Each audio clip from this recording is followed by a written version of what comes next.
Title: The Man Who Turned Fortune into Family. There was once a man named Elijah who had lost everything: his job, his home, his family ties. Life, it seemed, had closed every door on him. He wandered the streets with nothing but the clothes on his back and the weight of disappointment in his heart. At night he slept under bridges or in the corners of crowded shelters.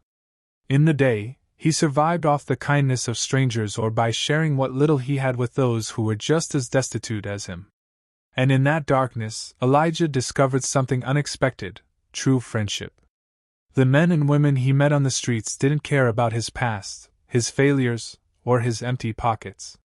They cared about keeping each other warm when the wind cut through their bones, about sharing food when there was barely enough, and about lending an ear when loneliness hit harder than hunger. For the first time, Elijah understood what it meant to belong. One cold evening, as Elijah dug through his pocket, he found a $1 bill, his last. He stood in front of a convenience store window, staring at the colorful scratch-off tickets glowing under the fluorescent light. A laugh escaped him. "What's the use?"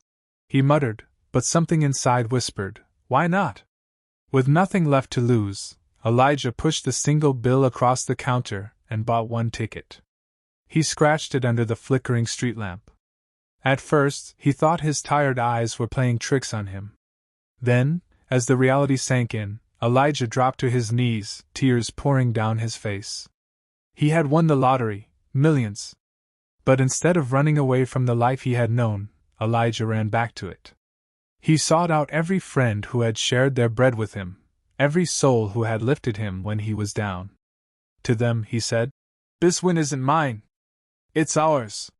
With his newfound fortune, Elijah built something the world had never seen before. A sprawling community that could house hundreds of thousands of homeless people. It wasn't just shelter.